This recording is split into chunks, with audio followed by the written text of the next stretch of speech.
Hey, How you Coach. doing, Thanks for guys? taking the time today. Thank you for having me. We'll get started here with John McMullen and then Chris Franklin. Hey, JG. Hey, Good to John, how see you you. doing? Good, man. Happy Um, Wednesday. Happy Wednesday, buddy.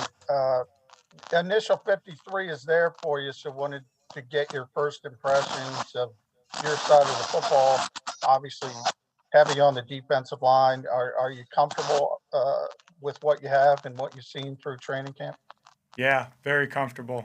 Love how the roster was put together, and it's always ever changing. And you guys will start to see the additions of the practice squad and some other guys I think come. And Howie and Nick have done a great job of giving us what we needed, as long with balancing the other factors that they have to balance. But as a staff, we feel really good about the guys that are here. Go ahead, Chris, and then Zach Berman. What's going on, man? When it comes to how would you describe the depth you guys have, specifically at the Sam and Will linebackers positions? Yeah, good. That was one of the reasons you guys seen us cross train all those guys. One of the reasons, like I said, was for depth.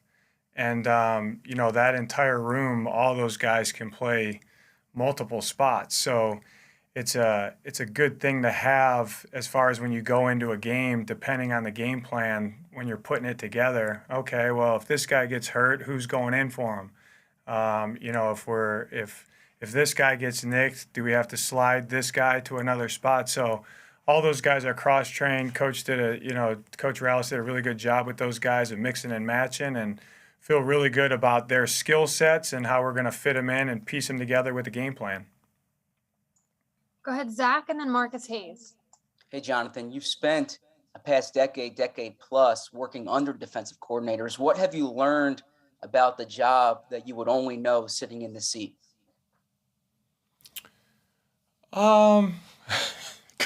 Good question. I guess just to, I think to listen. That should, I guess it shouldn't be taken for granted, but there's a lot of expertise with the coaches that we have on our staff, both defense and offense, and our head coach, and the players. A lot of times, we learn a lot. I do, about the game from the players. It's one thing for me to have a thought in my mind and say, hey, I see it being played like this, or the communication is like this. But when you actually ask the players, they might open up your lens and you might learn something. And, we have a really good group of guys, and they're really smart. I mean, we had a meeting today, and it was like a couple of things that were said in the meeting were like eye-opening, like, wow, yeah, that makes a lot more sense than what I was saying. And so I think, for me, just being in the seat that I'm in is listening, and listening more so than when you're a position coach, because you don't have all that expertise around you that you're dealing with on a day-to-day basis. Our communication as a staff is really good, and we have really good coaches that have a lot of expertise, and it's actually like one of the best parts of the job is collaborating with everybody and being in a meeting room together with everybody and trying to figure out certain things. Marcus, and then EJ. Hey, Jonathan. How close are you, do you think, to being able to implement all of the things that you've been talking about since we met you a few months ago? Whether it be, getting input, like you said, from the players about how to do things, or being able to move guys around in different fronts. How close are you to being able to do that now that you've had a few weeks with these guys? Yeah, I feel good about where we're at. I think, we threw a lot at our players, especially when you talk about didn't really get to practice, in the spring. And we're kind of just on our own, and which was good because we needed that work just to get everybody lined up and things like that. But when you start talking about, you start going against our offense in training camp, and there's those joint practices, and we're throwing a lot on them. It's a lot heavier. A practice in training camp, there's a lot heavier menu than there will be in a game. And they handled it really well. So I feel good about our ability to adjust and adapt on the fly, make certain changes, from series to series, from play to play even sometimes.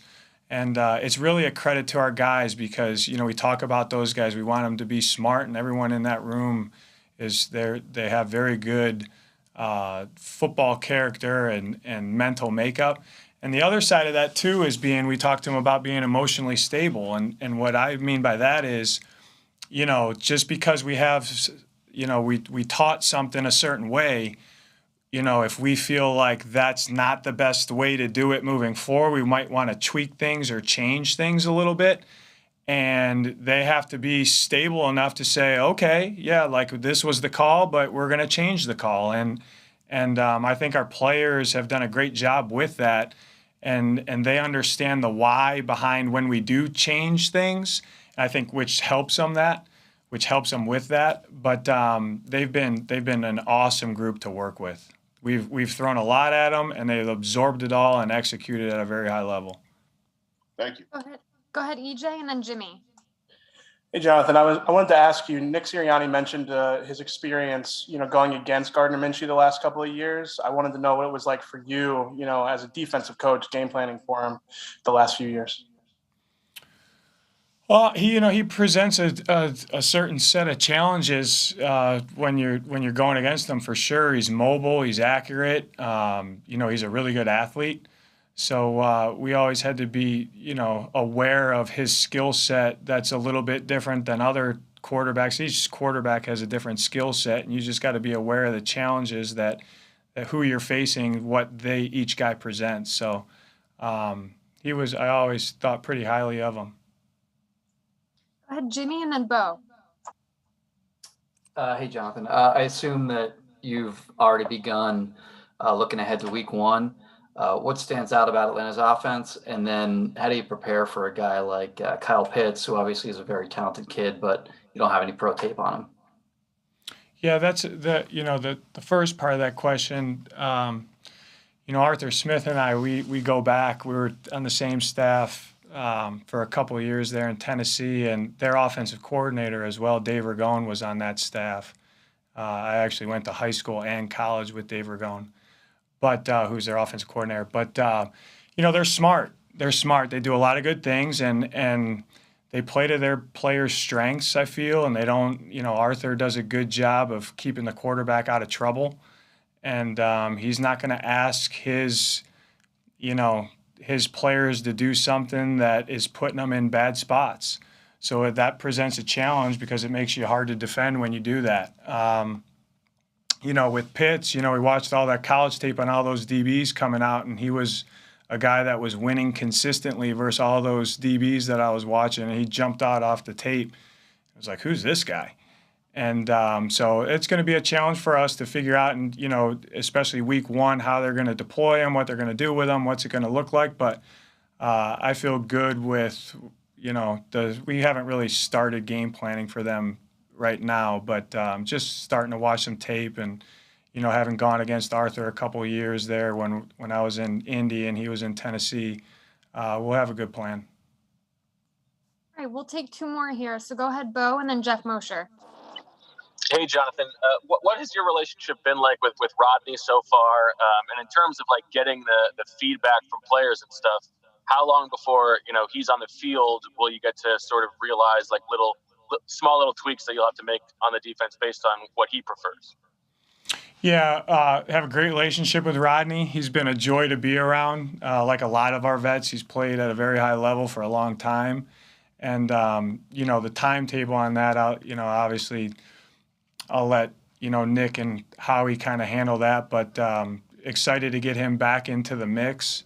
And, I don't think his skill set, he's going to mesh right in with all those other safeties who we feel really good about.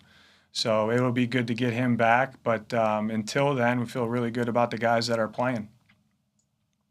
All right, last one here with Jeff. Hi, JG. I wanted to ask you if you felt there's a correlation between you not really showing your cards in the preseason games and the numbers against your rushing defense, or your rushing defense numbers.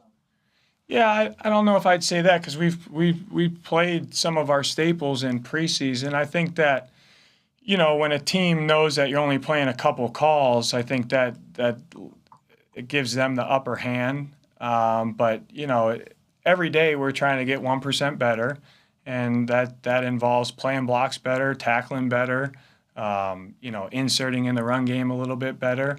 So excited to get moving forward and actually game plan and run our stuff versus Atlanta week 1. All right. Thanks for the time today, Coach. Thank you, guys. I appreciate it. Have a good week.